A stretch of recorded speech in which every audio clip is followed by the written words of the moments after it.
Del primer día de geometría con Alejandro Betancourt, que viene de estimar y nos va a hablar de singularidades de tipo 1 en el flujo de Ricci con geometría. De acuerdo, pues primero que nada, muchas gracias a los organizadores. Me da muchísimo gusto volver a la UNAM, ver muchas caras conocidas. Y pues hoy les voy a hablar, como dice el título, de las singularidades del flujo de Ricci. Entonces es una plática que se va a dividir en dos partes. La primera mitad es muy platicada y la segunda son los detalles técnicos. Entonces voy a empezar por introducir el objeto fundamental de estudio, que es el flujo de Ricci. Entonces, el flujo de Ricci está dado por esa ecuación. Entonces la idea fundamental detrás del flujo es: empieza uno con una variedad riemanniana, llamamos la M. Vamos a suponer que es cerrada, es decir, compacta y sin frontera, aunque la teoría pues, se extiende al caso no compacto. Entonces, por simplicidad, supongamos que M es cerrada y G0 va a ser una métrica riemanniana, es decir, positiva. El flujo de Ricci está dado por esta ecuación. Es una familia de métricas. Lo que vamos a hacer es empezar con una métrica G0 distinguida y la vamos a dejar correr, la vamos a dejar evolucionar mediante esta regla. Esto nos dice: empuja la métrica en la dirección del tensor de Ricci. ¿Por qué es natural definir eso? Pues esta definición es natural porque de alguna manera se ve como la ecuación del calor para una métrica. Entonces la idea que desarrolló Hamilton era la siguiente: era pensar en la curvatura como una especie de calor, ¿no? Obviamente es complicado porque esta es una cantidad tensorial, no es escalar. Entonces la idea fundamental era pensar la curvatura como una especie de calor y dejarla fluir mediante una ecuación parabólica para tratar de suavizar esa curvatura. Entonces, digamos que su objetivo era empezar con una métrica medianamente irregular y dejar que el flujo la suavizara y concluir cosas como: bueno, pues la métrica converge a una métrica de curvatura constante o a una métrica de Einstein o alguna cosa distinguida. Entonces esa era la idea fundamental, ¿no? El problema aquí que está escondido, para los que hacen ecuaciones, es que esto realmente no es parabólico, porque aquí este laplaciano depende de la métrica al tiempo t. Entonces hay una recursividad que complica las cosas. Y esto además pues es una cantidad tensorial. Entonces esto en realidad es un sistema de ecuaciones parciales, ¿no? Entonces se ve como el calor, pero es mucho más sutil y más complicada. Entonces la idea pues es concluir cosas sobre el flujo. ¿Qué le hace el flujo a una métrica? Entonces, uno de los resultados famosos, de hecho el primer resultado de Hamilton, no, aquí tengo que ver el borrador y esto lo voy a dejar acá. Entonces, por ejemplo, cosa que no puse en las diapositivas, pero el primer resultado de Hamilton, y esto iba orientado hacia resolver la conjetura de Poincaré, era que si uno empezaba en una variedad de dimensión 3 con curvatura de Ricci positiva, entonces el flujo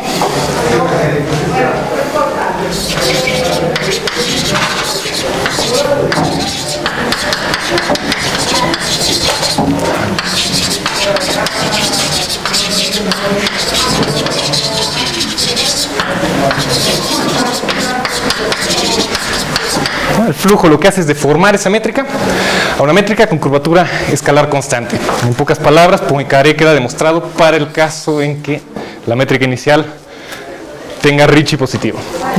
Entonces, todo el programa de Hamilton se dedicó a deshacerse de esta hipótesis. Entonces, para tener un poco una noción de lo que hace el flujo, pues empecemos en un caso muy sencillo, una esfera S2, pero vamos a poner una métrica, pues estas que se llaman dumbbell metrics, que son como ponerle un cinturón en el ecuador, apretar y nos queda una cosa de este estilo. Entonces, ¿qué es lo que pasa por una métrica de estas? Pues bueno, en los polos, pues esto se sigue viendo como una esfera normal, una esfera redonda. Entonces la curvatura es positiva, mientras que en este cinturón la curvatura es negativa. Entonces, ¿qué es lo que va a pasar? Pues regiones donde Ricci sea positivo tienden a contraerse bajo el flujo y regiones donde sea negativa tienden a expandirse, a estirarse, ¿no? Entonces, en este ejemplo en particular, pues lo que está aquí en medio tiende a estirarse y lo que está en los polos tiende a contraerse. Entonces, disculpen, los dibujos no son muy útiles, pero la idea es que los polos se apachurran y lo de en medio se estira. Y entonces el flujo va haciendo algo así, va regularizando la esfera y se va volviendo, asintóticamente se vuelve una esfera S2 cuyo radio se va a 0. Entonces, las métricas que empiezan así en la esfera S2 se vuelven asintóticamente métricas de curvatura constante, ¿no? Convergen a la esfera redonda y la esfera redonda, bajo el flujo de Ricci, esa se contrae a un punto, ¿no? Se colapsa. Entonces, una esfera redonda, si empieza con la métrica redonda, pues es una métrica de Einstein. Esto quiere decir que Ricci es constante y esas se contraen de manera uniforme a un punto, ¿no? Entonces ese es el tipo de singularidad más sencillo que puede tener el flujo de Ricci. Entonces, ¿qué es lo que está pasando aquí? Que en un tiempo finito, yo eché a andar el flujo y en un tiempo finito la esfera se contrae a un punto, ¿no? Y deja de hacer sentido nuestro flujo. Perdemos una dimensión, ¿no? Entonces, el juego, digamos, el siguiente nivel en complejidad sería hacerle lo mismo, pero a un S3. ¿Qué es lo que pasa? Que en un S3 tenemos una dirección distinguida. Aquí nuestro ecuador pues es un S2 y entonces tenemos una dirección que es normal a ese S2 y dos direcciones tangentes. Las direcciones azules, la curvatura seccional va a ser positiva y en la dirección, si yo mezclo un azul con el rojo, en esa dirección la curvatura seccional es negativa. Entonces tengo secciones con curvatura negativa y secciones con curvatura positiva. Entonces un pedazo en el flujo de Ricci se va a expandir y otro se va a colapsar. Entonces, haciéndole el mismo juego, pues en las direcciones del S2, las direcciones azules, se empieza a contraer la métrica y si yo tomo un azul y el rojo, pues eso empieza a estirarse. Entonces estoy estirando en estas direcciones y apretando el cinturón, por así decirlo, con el flujo. Entonces el caso límite se vuelve lo que se llama un cuello. Entonces, neck pinch en inglés. Entonces esta es la singularidad típica que uno espera en variedades de dimensión mayor, donde la curvatura se vuelve realmente un objeto difícil, ¿no? En dimensión 2 la curvatura es esencialmente una función escalar. En dimensiones mayores es un tensor propiamente hablando y se vuelve un objeto mucho más complicado, ¿no? Entonces, en general, lo que puede pasar con estas métricas es que empiezan a competir varios factores, ¿no? Si mi métrica original es tal que el cinturón no está lo suficientemente apretado, pues va a pasar lo que pasaba en el S2 anterior. Esta cosa va a crecer, esto crece más rápidamente de lo que se contrae la cintura y esto puede volverse asintóticamente redondo. Entonces puede ocurrir este comportamiento, ¿no? Donde el cinturón gane y se apachurre antes de que estos factores se colapsen, o puede ocurrir que si los factores son lo suficientemente pequeños para la métrica inicial, ¿no? Algo así, lo que ocurre es que esto se colapsa primero y convergemos una esfera tal cual como en el caso de S2. Entonces aquí empiezan a competir varios factores, ¿no? Qué tan más grande es la curvatura positiva que las negativas, etcétera. Entonces el análisis a partir de dimensión 3 se vuelve muy sutil, ¿no? De hecho, puede ocurrir algo aún más degenerado, que es el mismo ejemplo, pero ya no es simétrico con respecto al ecuador, ¿no?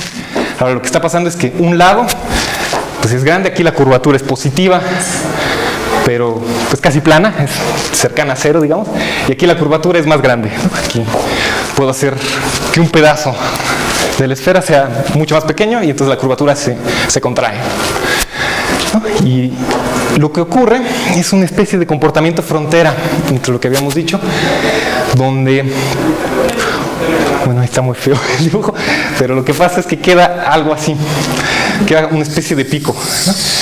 Digamos, mi métrica justo antes del tiempo singular se ve algo así, y lo que ocurre en este ejemplo degenerado es que este cuello se contrae exactamente al mismo tiempo en que esta esfera se colapsa a un punto. Entonces tiene que ser un balance muy fino. Esto no es un comportamiento genérico. Si yo perturbo esta métrica ligeramente, pues caigo en uno de los dos regímenes, o esto se vuelve una esfera redonda, o se me forma un cuello de los anteriores, ¿no? De los que quedaban así. Entonces, en el comportamiento justo, obtengo un límite que se ve así. Y esas cosas se les llaman cuellos degenerados, o degenerate neck pinch, y son increíblemente complicados. Son lo que corresponde a lo que vamos a ver, a singularidades tipo 2 del flujo de Ricci. Entonces, Hamilton conjeturó, todo esto que les estoy diciendo es un panorama completamente informal, esto lo conjeturó Hamilton en el 95, y dijo, bueno, pues el flujo, si hace lo que debe hacer, se debe ver así, ¿no? Y hasta hace poco, relativamente poco, en 2004, fue que se encontraron los primeros ejemplos de cuellos, y de hecho en 2015 fue que se demostró la existencia de este tipo de singularidad de cuellos degenerados. Entonces, pues vamos. ¿Y son todos los posibles comportamientos? Ah, no, para nada, no. No, son los dos más sencillitos. Sí, justo hacia allá voy. Entonces, pues bueno, empiezo con los detalles técnicos. Entonces, primero hay que ver que el flujo está bien definido. Entonces, esto pues se debe a Hamilton, que nos dice el flujo funciona, deforma cualquier métrica con la que empiece. ¿Sí? Entonces podemos escoger nuestra variedad de cualquier dimensión cerrada, G0 cualquier métrica, y lo que nos dice el teorema es que existe una solución en un intervalo de tiempo 0, epsilon, ¿no? No nos dice qué tanto dura la solución, ¿no? Qué tan grande es ese intervalo de existencia, podría ser infinito, podría no ser infinito, pero el punto es que existe al menos localmente la solución. Entonces, uno de los problemas importantes en flujo de Ricci es determinar quién es esta t, ¿no? Nos fijamos en un tiempo maximal, le llamamos t mayúscula, y queremos ver quién es esa t, ¿no? Si la t es infinito, la t es un número fijo real, y eso nos va a decir si el flujo se colapsa o sigue corriendo infinitamente. Entonces, vamos a decir que un flujo es singular si esa t es estrictamente menor que infinito, ¿no? Es un número real. Es decir, en un tiempo finito, pues el flujo tiene algún comportamiento de estos singulares que ya no lo deja seguir corriendo, ¿no? Se pierde la propiedad de ser una métrica, o se colapsa alguna subvariedad, o alguna cosa de esas pasa, ¿no? Entonces, pues es fácil dar ejemplos de flujos que sean o singulares o no singulares, ¿no? Por ejemplo, pues, como habíamos dicho, en la métrica redonda de la esfera, pues esa cosa, déjenme pintarlo acá, esa cosa se va volviendo una esfera cada vez más pequeña, y de hecho en el tiempo t igual a 2 sobre n-1, donde n es la dimensión de la esfera, pues esa cosa se colapsa a un punto uniformemente, ¿no? Entonces tengo que toda la variedad globalmente se colapsa a un punto en un tiempo finito. Entonces ese es un ejemplo de una métrica singular. Ejemplos de métricas no singulares sería una variedad hiperbólica, por ejemplo, ¿no? Curvatura seccional constante negativa. Si yo echo a andar el flujo ahí, pues eso se expande homotéticamente por un tiempo infinito, ¿no? ¿Por qué tiene que ser negativa? Pues porque el flujo está haciendo, tiene un menos acá, ¿no? Entonces con el menos se vuelve este lado positivo y quiere decir que la métrica se expande infinitamente, ¿no? Entonces estos son los ejemplos triviales, obvios, para demostrar que hay de los dos comportamientos. En particular, ejemplos un poco menos triviales, pues es cuando la métrica inicial es una métrica de Einstein, ¿no? En ese caso, que sea de Einstein quiere decir que el tensor de Ricci es proporcional a la g, donde lambda es una constante real. Entonces, pues es fácil ver que en esos casos también, dependiendo del signo de esta lambda, la métrica o se degenera a un punto globalmente o se expande indefinidamente, ¿no? Y si es Ricci plana, es decir, si esta lambda es 0, pues esto es un punto fijo del flujo, ¿no? Eso, el flujo no le hace nada.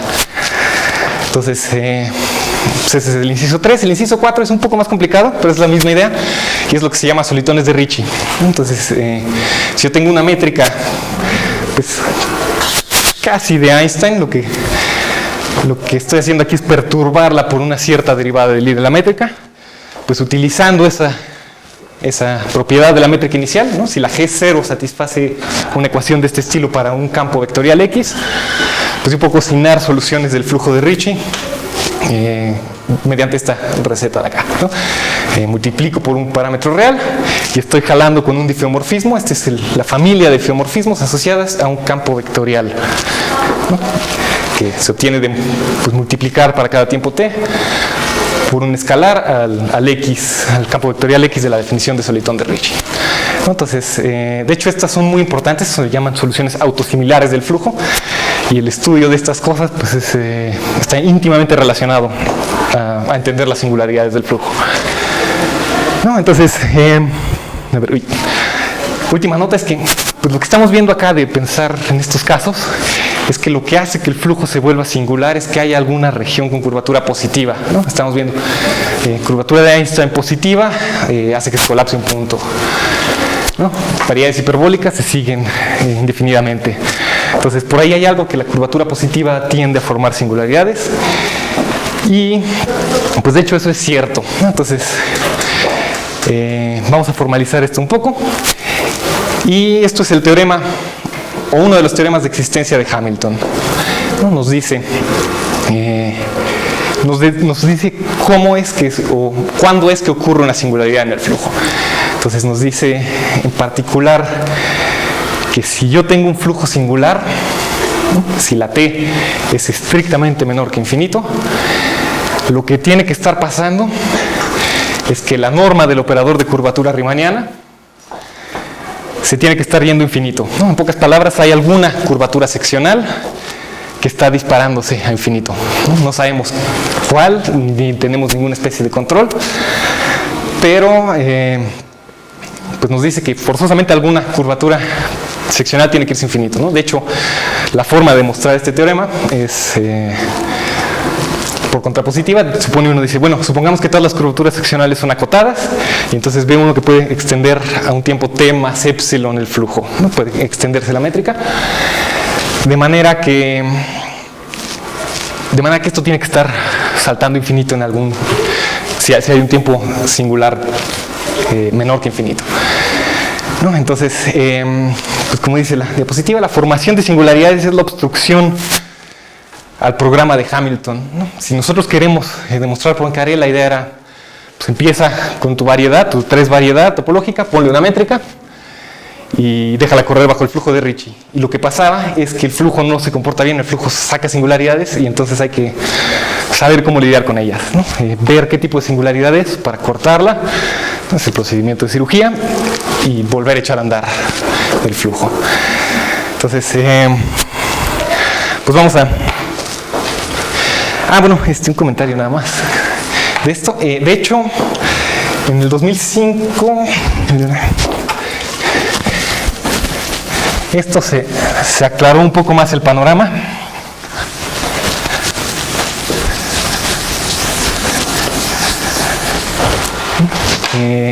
Un estudiante de Tian, Natasha Sesson,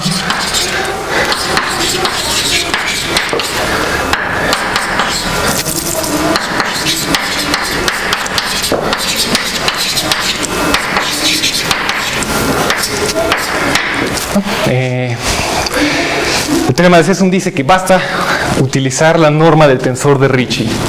O sea, puede uno sustituir esto acá y pensar que eso dice ahí Ricci en vez de RM. Entonces, pues es como mejorando la cota, ¿no? También en 2005, si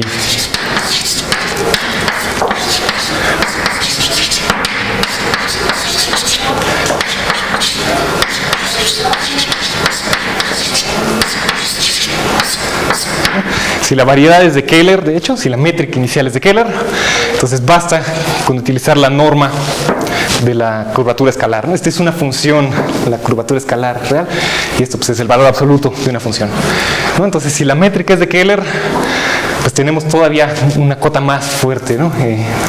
El flujo es singular, sí, solo sí.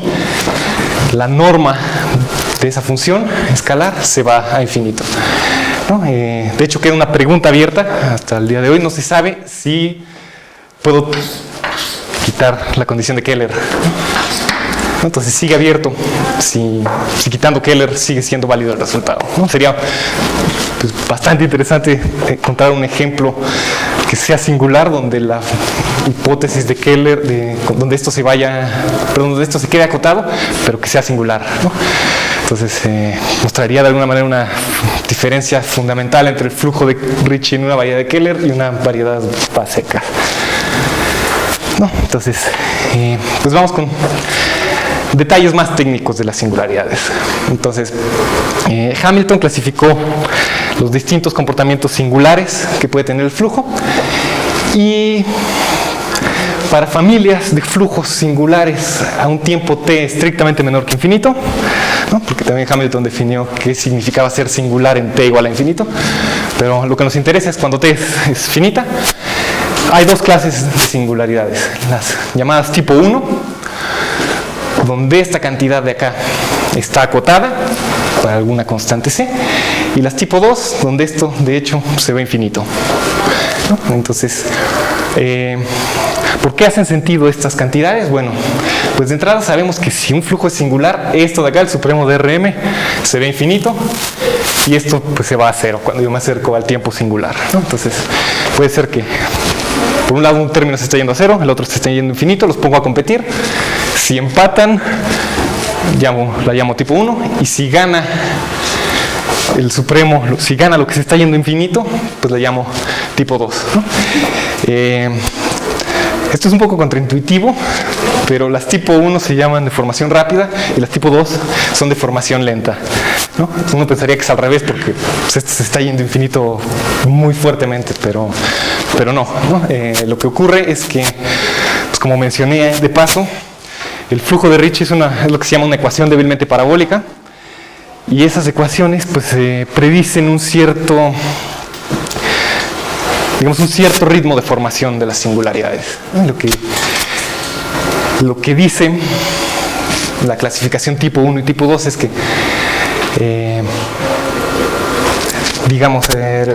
existe un estimado que se llama el estimado del tiempo doble, donde dice si esto al tiempo t está acotado por una constante, entonces esta cosa al tiempo 2t va a estar acotado por otra c', y yo puedo decir quién es esa c', ¿no? Y esto se deduce solamente de la estructura parabólica de la ecuación. Entonces, utilizando esos estimados, pues ve uno que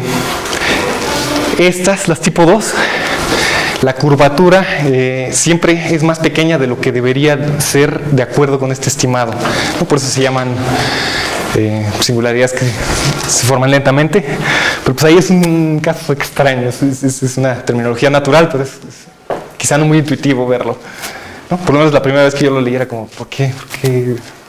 Como que está al revés el nombre, pero no, sí está bien. ¿Y aquí c puede ser igual a 0? O sea, ¿es posible tener que...? Sí, que esto gane, y lo haga 0, sí, eso contempla ese caso.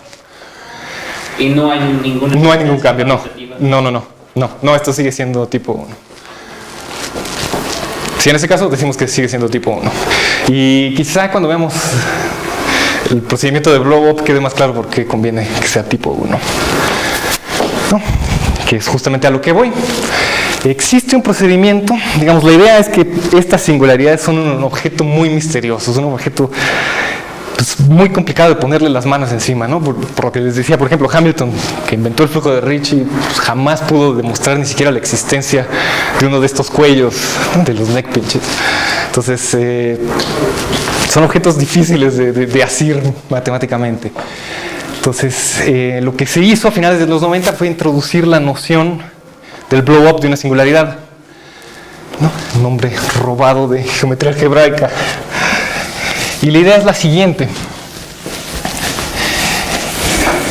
La idea es analizar el flujo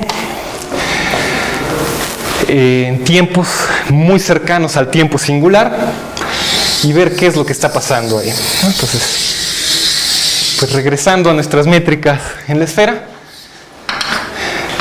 lo que teníamos pues era algo de este estilo. y tenemos pedazos donde la métrica se queda completamente regular, ¿no? Y el comportamiento en el límite, pues tengo el colapso en una subvariedad propia, ¿no? En este anillo. Entonces, lo que se va a hacer es construir lo que se denomina modelo de singularidad. Entonces, empezamos con un flujo que sea singular, ¿no? El primer paso es demostrar que la T mayúscula es estrictamente menor que infinito. Se demuestra eso, y entonces el paso 2 es que, bueno, por el teorema de Hamilton, entonces existe una secuencia de puntos x, y, t, i, puntos en el espacio-tiempo, tales que esto se va a infinito, ¿no? Los puedo definir como los supremos. Si la variedad no es compacta, hay que hacer algún malabar ahí técnico, pero como la variedad es compacta, pues decimos que el supremo x, y, t, i, pues que sea el punto donde se alcance el supremo al tiempo i. Y lo que hace uno es, armados con esos puntos, lo único que yo sé de ellos es que esto se va a infinito. Entonces, armados con esa información, pues yo defino estas métricas, ¿no? Es decir, tomo la métrica G inicial, traslado en el tiempo y multiplico por una constante CI. Eso lo que está haciendo es renormalizar la métrica, ¿no? Resulta que estas GIs también son soluciones del flujo de Ricci. Si uno calcula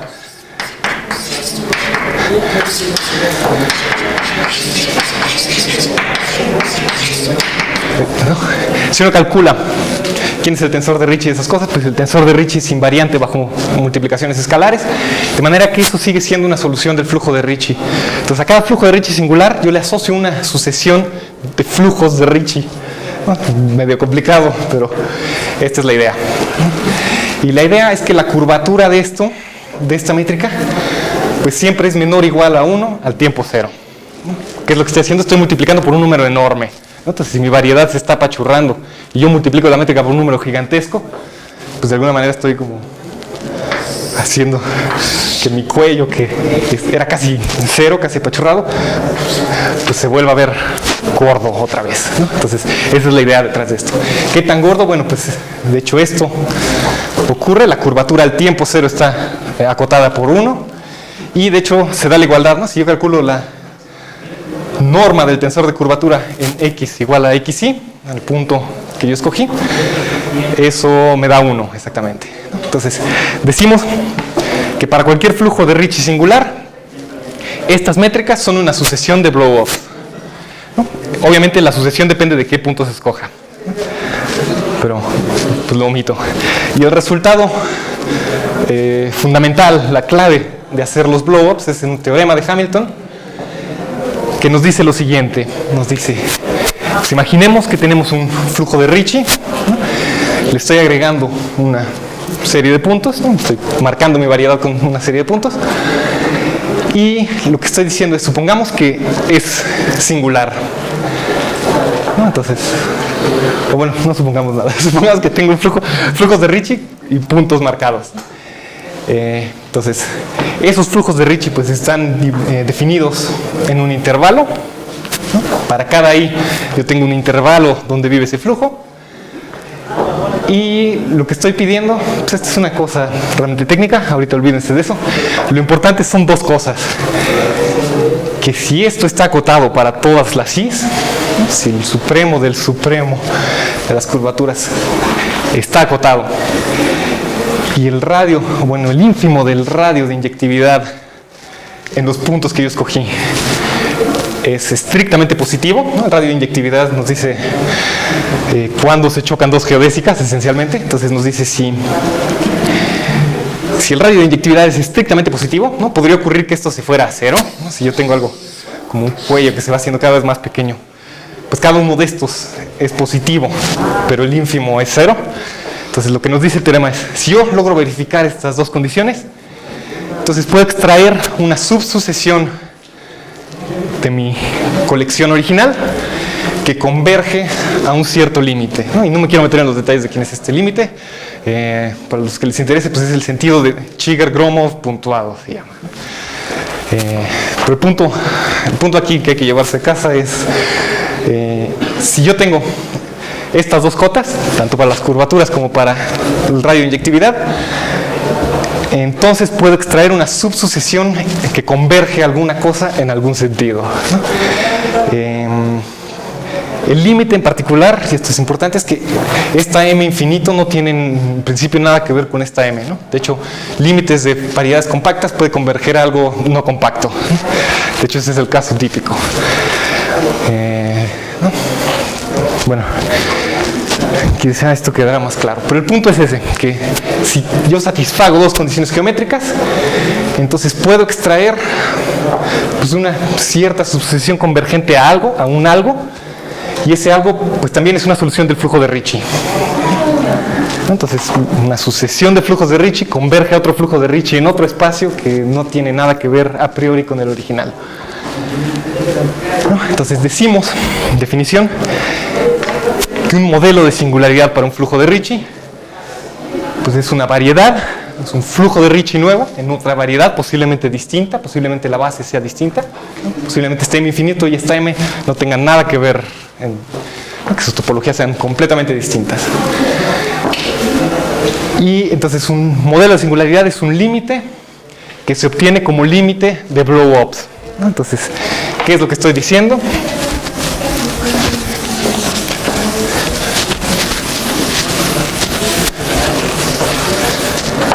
¿Qué es lo que estoy diciendo? Que, pues bueno, supongamos que yo tengo un flujo de Ricci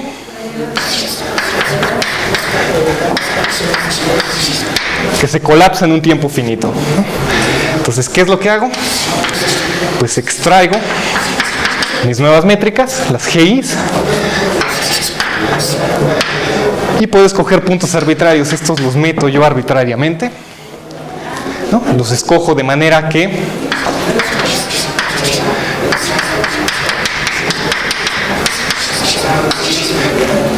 entonces, dado un flujo singular, puedo escoger estos XY de manera que pues yo genere una sucesión de blow-ups. Y a esto yo le aplico el teorema de Hamilton y me construyo un nuevo flujo de Ricci, de hecho puntuado, ¿no? Pero podemos olvidarnos de quién es ese punto. Y la conclusión es que yo obtengo una nueva variedad con una nueva familia de métricas que resultan ser flujos de Ricci también, es decir, soluciones a la ecuación del flujo de Ricci. Las dos condiciones que hay que verificar para extraer esto, ¿no? Dado un flujo, yo siempre obtengo esto de acá, siempre y cuando satisfaga las dos condiciones del teorema de Hamilton, ¿no? Entonces, en particular esta, pues uno la satisface muy fácilmente utilizando una cosa que se llama el principio del máximo, ¿no? De nuevo aprovecha uno la estructura parabólica de la ecuación para concluir que no puede crecer a lo bestia, ¿no? Entonces que esto siempre se queda acotado si el tiempo es lo suficientemente pequeño. Entonces realmente acotar esto es inmediato, y lo que es increíblemente complicado es esto, y aquí es donde se atoró Hamilton para siempre, nunca pasó de ahí, ¿no? Él estaba tratando de demostrar una cosa que se llama el Little Loop Lemma, ¿no? El lema del lazo pequeño, y jamás pasó de eso, ¿no? Entonces uno de los grandes resultados de Perelman en su primer artículo fue demostrar que esta cosa de acá de hecho permanecía positiva, ¿no? Que el ínfimo de esos radios de inyectividad permanecía positivo, ¿no? Se le llama el teorema del no colapso local, ¿no? Entonces de hecho la conclusión es que de hecho dado un flujo singular siempre puedo extraer un modelo de singularidad, ¿no? Entonces, ¿por qué hacemos esto? Porque muchas veces es mucho más sencillo estudiar la geometría de este espacio. Entonces, concluyendo cosas sobre la geometría de este espacio, puede uno concluir cosas sobre cómo se forma esa singularidad, ¿no? Entonces, en particular, Hamilton demostró que si la singularidad era de tipo 1, pues eso tiene asociado un modelo de tipo 1, es decir, este objeto de acá, el límite, satisface una cota de este estilo. La curvatura, la norma de la curvatura de G infinito satisface una cota de este estilo. De hecho, si uno pasa esto para acá, pues se obtiene inmediatamente la definición de singularidad de tipo 1, ¿no? Donde T es omega, ¿no? Y de manera análoga, si uno construye una singularidad de tipo 2, se puede demostrar que el límite, ¿no?, escogiendo estas XYs de forma adecuada, ese límite es un límite de los que se llama flujo de Ricci inmortal, es decir, se puede extender arbitrariamente en el tiempo, tanto para atrás como para adelante. ¿No? Y de hecho la curvatura siempre está acotada por 1. Entonces, pues esto de alguna manera explica por qué los dos comportamientos son distintos, ¿no? O por qué tipo 1 y tipo 2 son los que tienen que existir. Es por el límite que se obtiene haciendo el procedimiento de blow-up. Entonces, Hamilton conjeturó, demostró que si tiene uno singulares de tipo 1 o tipo 2 respectivamente, pues los límites que quedan satisfacen esto, ¿no? Obviamente hay que escoger los XYs de manera adecuada. Y bueno, el modelo o el ejemplo clásico de una singularidad de tipo 1, pues es lo que vimos acá con la esfera. El cuello, el neck pinch, es una singularidad de tipo 1, ¿no? Y ese es, digamos, el ejemplo no trivial más sencillo, ¿no? Digamos, este es un ejemplo de singularidad tipo 1, lo que le pasa a la esfera, pero ahí lo que está ocurriendo es que todo se contrae a un punto, entonces, digamos, desde el punto de vista geométrico, no es tan interesante, ¿no? Lo más interesante es cuando la singularidad ocurre en un subconjunto propio, en una subvariedad propia. Entonces,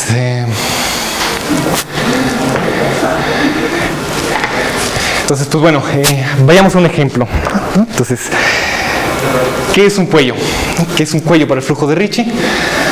Pues un cuello es una variedad, póngalo de dimensión n+1, y lo que va a pasar es que tengo pues pensemos en el dibujo de siempre, déjenme volverlo a hacer.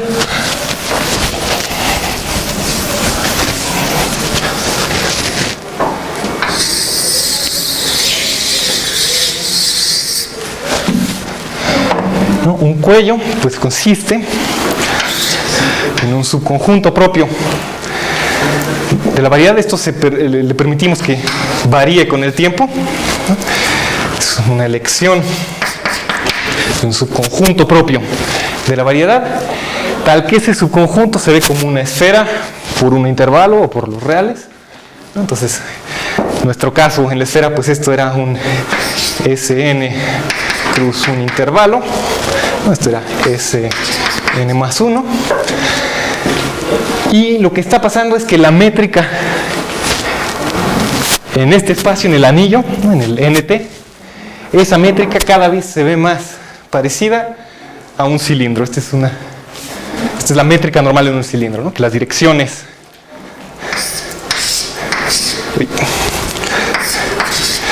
que en estas direcciones, entonces la métrica euclidiana es esto de acá, y en las direcciones en el Sn, tangentes al Sn, pues yo tengo una métrica que cada vez se va encogiendo más, ¿no? Esto es una solución del flujo de Ricci, que es la solución cilíndrica, se le llama, ¿no? Es la solución más sencilla. Si uno calcula el flujo de Ricci, pues ve uno que esto converge, se colapsa a una recta, ¿no? Esto contrae toda la fibra Sn, la contrae a una recta.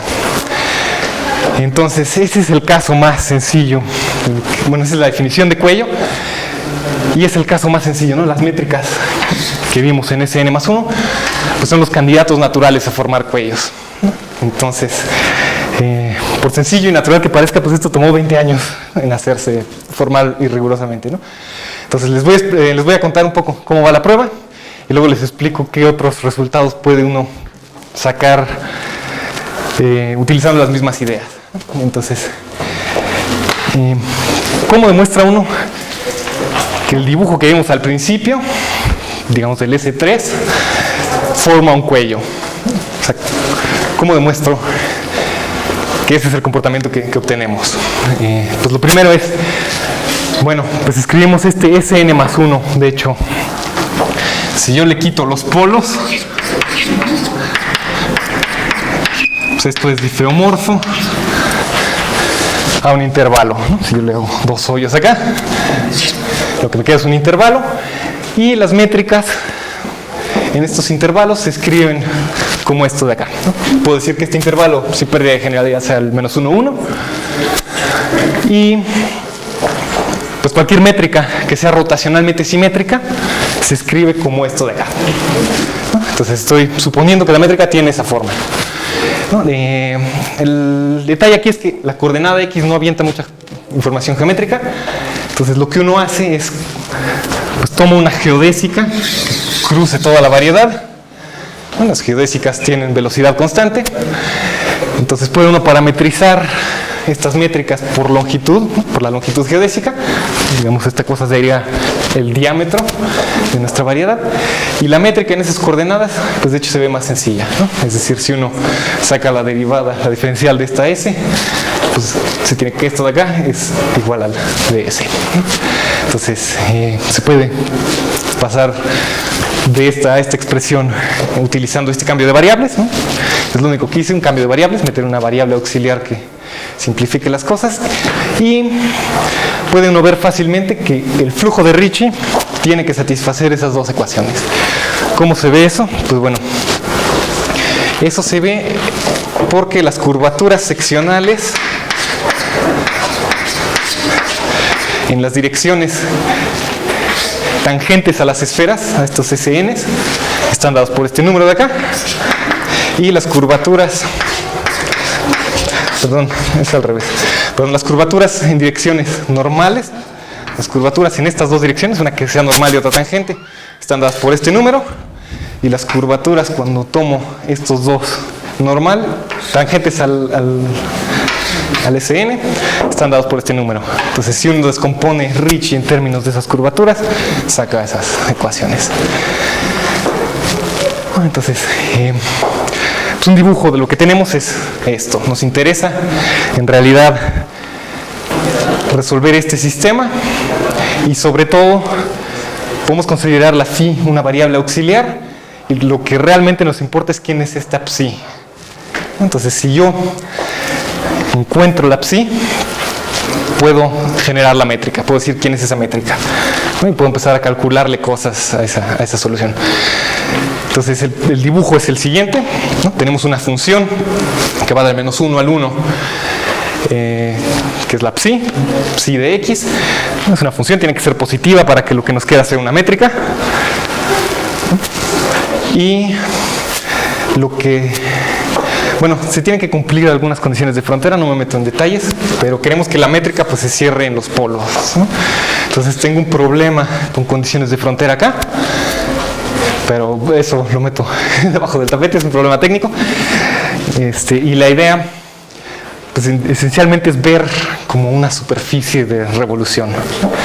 Entonces, por ahí yo voy a tener puntos distinguidos, acá no lo puse para no llenar de notación el pizarrón, pero la idea es que yo tengo pues, una especie de cuello, tengo dos puntos críticos y tengo lo que podemos llamar casquetes polares, ¿no? Es decir, de este X estrella para acá ya no tengo ningún punto crítico de la psi, entonces esto es un casquete polar, acá pues tengo el análogo y tengo el NT, va a ser lo que me queda entre los dos puntos críticos, ¿no? Los puntos críticos que estén más pegados a menos 1 y 1. Entonces, ese va a ser mi NT y empieza a hacer sentido lo que estamos diciendo, ¿no?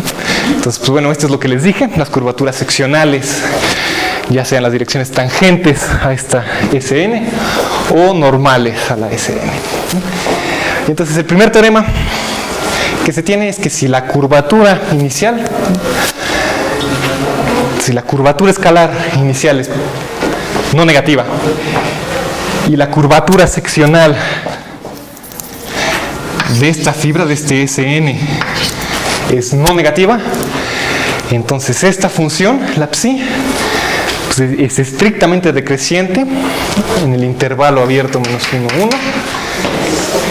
Y el ritmo al que decrece está acotado, ¿no? Es decir, no puede irse cada vez más rápido al cero, por ejemplo, ¿no? Esto me dice, la derivada está acotada, por lo tanto no te puedes ir arbitrariamente rápido a cero. Entonces, si uno piensa en este dibujo, pues lo que nos está diciendo es que esta montaña cada vez se va haciendo más chaparrita, y eso está yéndose cada vez más baja, pero a un ritmo controlado, ¿no? No se puede ir infinitamente rápido hacia abajo, ¿no? Entonces esto en particular garantiza que existe un límite, ¿no? Para cada punto. Si yo me paro acá, pues existe un límite, ¿no? Existe un punto donde yo caigo hasta el final, porque eso es... La singularidad ocurre en tiempo finito, yo solo me puedo mover una cantidad, una altura finita. Esto me dice, la psi tiene que variar en un cierto intervalo, y entonces esto quiere decir que pues, yo caigo a un punto finito. Entonces el dibujo, déjenme ponerlo por acá. Pues empezamos con algo así, nuestra función se va yendo así, y lo que nos dice es que no te puedes ir a menos infinito, ¿no? Porque la velocidad a la que estás descendiendo está acotada. Entonces, bueno, ya definimos eso. Y un teorema de ecuaciones ordinarias lo que nos dice es que la función se ve suave de alguna manera, ¿no? Es decir, el flujo no está metiéndome nuevos puntos críticos, ¿no? En particular, el flujo no puede hacer algo que haga esto, ¿no? Si mi solución empezó con 2 chipotes, pues se mantiene con 2 o menos chipotes al tiempo t, ¿no? Entonces, esto de alguna manera es una consecuencia de la naturaleza parabólica del flujo, otra vez, que tiende a alisar cosas, ¿no? Entonces, si mi métrica tiene 2 chipotes, pues esos 2 chipotes se mantienen como 2 chipotes, o puede ocurrir que se fusionen, ¿no? que se vuelvan uno solo mientras evoluciona la métrica, ¿no? De hecho ya vimos eso en la esfera S2, empieza con 2 chipotes y se vuelve uno solo, ¿no? Entonces pues esto es lo que nos dice el teorema, que no estoy introduciendo nuevos puntos críticos de la phi, ¿no? Y de hecho, y nos dice más, nos dice que la única manera de cancelar puntos críticos es cuando la singularidad sea doble, es decir, psi de s sea igual a 0 y psi de s sea igual a 0. Entonces, los puntos críticos se aniquilan siempre y cuando la segunda derivada también sea 0. Entonces, la demostración, para demostrar que se obtiene un cuello, ¿no? Que se obtiene un neck pinch, pues tenemos que hacer 3 cosas. Demostrar que la métrica en estos lados, en los casquetes polares, permanece regular, y demostrar que en este conjunto NT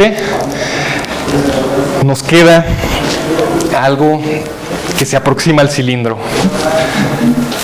Entonces, el primer paso es ese, que es este teorema.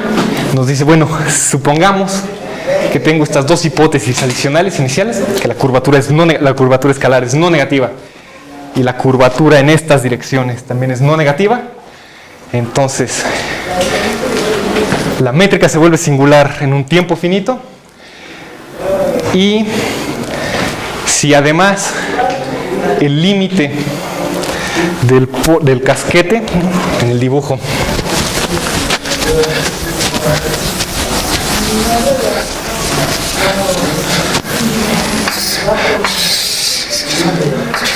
¿no? Sabemos que si esta es la psi, lo que nos está diciendo es que si esta cosa, pues por el teorema anterior, esto baja, todos los puntos bajan, ¿no?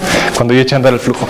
Lo que nos dice, si este límite no se va a 0, es decir, si esto pues, cae por acá, pues se queda por encima del 0, entonces esta cantidad, Rm, se queda acotada en este polo, ¿no? Y la misma proposición completamente análoga para el otro polo se satisface, es decir, no obtengo singularidades en estos lados, ¿no? Si este límite no se va a 0, en los polos no hay problema, no hay singularidades, nada explota infinito, ¿no? Entonces la prueba es complicada, pues esencialmente un argumento por contradicción. Supone uno que sí hay puntos acá que se están yendo donde la curvatura está explotando, y demuestra que el modelo de singularidad correspondiente es el plano euclidiano, y eso es una contradicción, ¿no? Porque habíamos dicho que los modelos de singularidad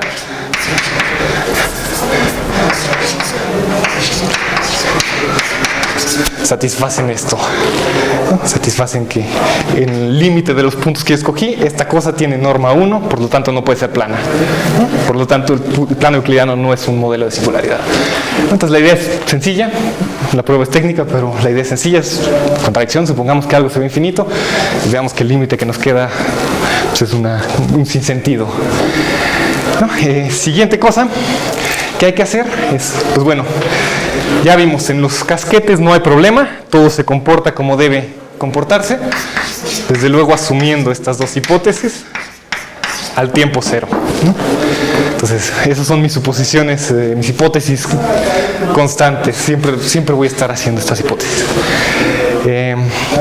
La siguiente cosa que hay que ver es, bueno, pues como yo demostré que el tiempo t es estrictamente menor que infinito, pues yo tengo que ver qué es lo que está pasando en este intervalo de acá, cómo se está formando la singularidad, ¿no? Ahí sí que hay curvaturas que están yéndose a infinito, ¿no? Entonces, ¿qué es lo que hace uno? Pues bueno, se fija en el mínimo, ¿no? Esta W es lo que había llamado N, perdón. Esta W pues es este intervalo de acá, ¿no? Y llamo Rmin, pues es este valor de acá, es el mínimo, es la cintura más pequeña, más apretada de la métrica. Entonces, esto se define fácilmente. Esto pues obviamente es el valor, es la función sí evaluada en un cierto x0, ¿no? Entonces este es, pues hay un cierto x0, ¿no? Que depende del tiempo. Entonces, se puede ver fácilmente que la singularidad es de tipo 1.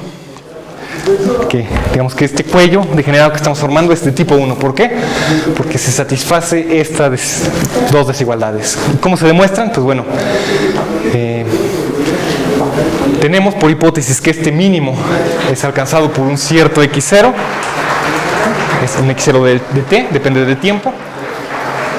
De hecho depende suavemente del tiempo, entonces puedo derivar, ¿no? Si yo derivo esto de acá, pues es regla de la cadena, obtengo esto de acá y sustituyendo, recordando que es un flujo de Ricci, esto de acá, ¿no? Digamos esto es 0 y este término de acá, pues yo recuerdo que bueno, entonces lo que está acá, ¿no? Esta es la definición de flujo de Ricci. Yo estoy derivando la psi con respecto a t y obtengo esto de acá, ¿no? Entonces, es una cosa que se llama una desigualdad diferencial, que si yo integro de ambos lados, obtengo este lado, ¿no? Y la otra desigualdad es otra vez una cosa diferencial muy sencilla, ¿no? Entonces, es un cálculo realmente sencillo. Y este lo puse porque es muy representativo del tipo de cosas que se hacen en flujo de Ricci. Existen un montón de singularidades, de desigualdades. En particular se usan mucho unas cosas que se llaman desigualdades de Harnack diferenciales, que son en el mismo espíritu de esto, ¿no? Es derivar algo y obtener desigualdades integrando lo que derivé. Digamos, esta cota junto con el principio del máximo nos da una cota de este estilo. Y poniendo las dos cosas juntas, obtenemos que Rm está acotado por una constante entre t menos t, ¿no? De manera que esto es la definición de una singularidad de tipo 1. Entonces, de una desigualdad diferencial puede uno demostrar rápidamente que la singularidad es de tipo 1, ¿no? Entonces, el cuello en particular es una singularidad del flujo de Ricci de tipo 1, ¿no? Y el último detalle que hay que ver es pues que la métrica, que lo que me está quedando aquí, pues sí se acerca al cilindro, ¿no? A la métrica.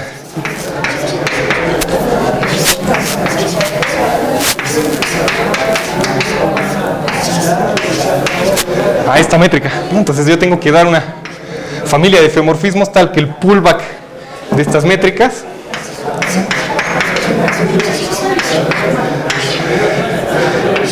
converja a esta cosa de acá. ¿Y cómo se hace eso? Pues bueno, otra vez es una cosa muy técnica, pero la idea esencialmente es fijarse en funciones que sean invariantes bajo cambios de escala. Entonces, en particular, si uno se fija en esta función, puede definir un cierto invariante de la variedad, que es invariante bajo cambios de escala. ¿Por qué nos interesa que sean invariantes bajo cambios de escala? Porque cuando yo haga blow-ups, esas cosas se van a preservar, ¿no? Entonces, si algo es invariante bajo cambios de escala, se preserva, toda la información geométrica se hereda al límite del blow-up. Entonces, la idea de la demostración es estudiar esta función de acá, ¿no? Básicamente un cociente entre las curvaturas seccionales en las distintas direcciones, y pues uno ve que esto es equivalente a decir, ¿no? Decir que esto está acotado es equivalente a decir que hay una cota para psi de esta forma, ¿no? Sustituyendo esto en L y K. Y en general pues la prueba es sencilla, ¿no? La clave de la prueba es descubrir esta cantidad de acá, ¿no? Y después hacer álgebra a lo bestia. Y lo que nos dice la conclusión es que digamos, el valor de psi, o la razón entre el valor de psi y el mínimo, converge a 1, ¿no? Es decir, en una cierta vecindad,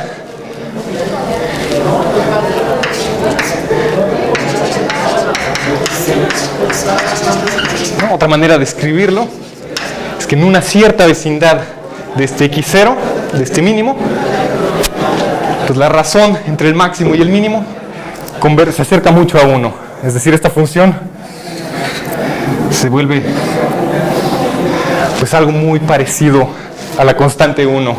Se va aplanando cada vez más. Entonces, este no es el resultado final, pero digamos que es la clave de la prueba, ¿no? Ver que esta razón converge a la constante 1. Eso de alguna manera nos dice, sí, tu solución se está aplastando y se está volviendo un cilindro. Entonces, haciendo un resumen de todo lo que hemos hecho, pues empezamos con una métrica rotacionalmente simétrica y además pedimos las condiciones de curvaturas no negativas.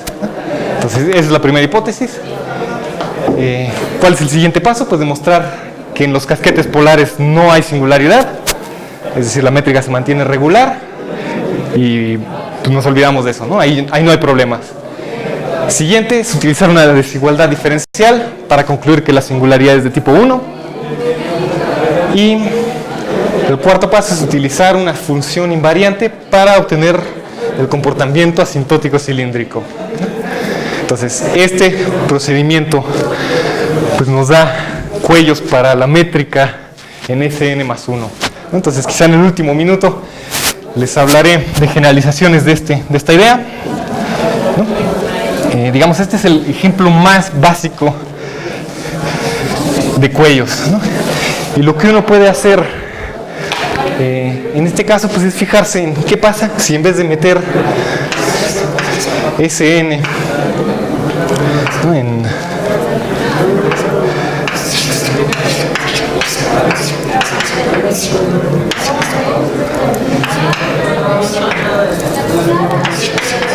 ¿no? Si en vez de meter una esfera, ¿no? Si en vez de que mi cinturón aquí sea una esfera usual, modifico esa esfera, ¿no? De manera que estas cosas sigan manteniéndose válidas. ¿Puede uno hacer eso? Existen, por ejemplo, cosas que se llaman deformaciones de Chigger. El ejemplo más sencillo es lo que se llama esferas de Berger, ¿no? Puede considerar uno, por ejemplo, S3 igual a SU2, considera la fibración de Hopf en ese sentido y contrae la métrica en la dirección tangente a las fibras de Hopf.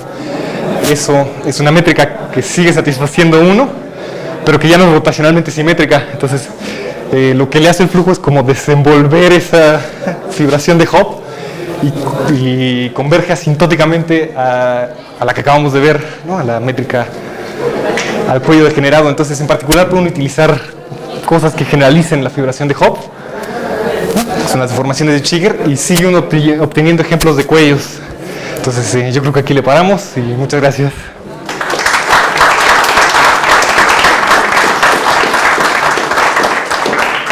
¿Alguna pregunta para Alejandro?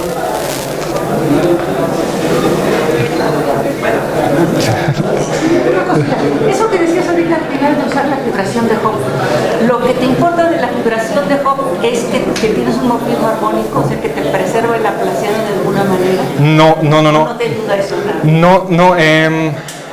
No, lo que te ayuda es que, pues bueno, son métricas que tienen curvatura positiva, ¿no? Entonces satisface uno, digamos, y puede uno demostrar que el flujo de Ricci, si uno empieza con estas esferas de Berger, la figuración de Hopf, esas convergen a las esferas usuales bajo el flujo de Ricci. Entonces digamos que el comportamiento asintótico se preserva, son asintóticamente equivalentes.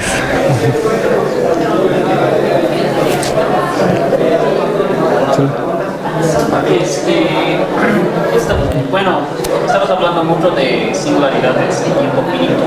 Ajá, sí. Pero, ¿qué puedes decir sobre las singularidades? Si hay una singularidad en el límite mientras se va al infinito. Correcto, sí, esas son singularidades de tiempo infinito. Por ahí mencioné que Hamilton había también definido eso. Y lo que ocurre es que en el comportamiento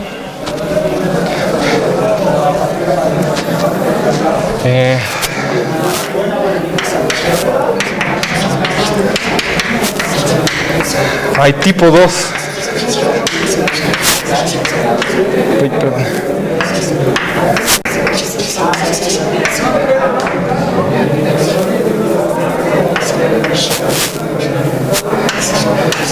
¿No? Hay singularidades en que, perdón, esto es la T. ¿No? Supongamos que la métrica no se va, nunca se colapsa. Entonces esto es algo que se va a infinito y puede ser que la curvatura se esté yendo a cero, ¿no? Que se esté aplanando, la variedad se esté volviendo muy plana cuando se vaya a infinito. Entonces esto se va a cero y esto se va a infinito, puede estar acotado o puede no estarlo. Entonces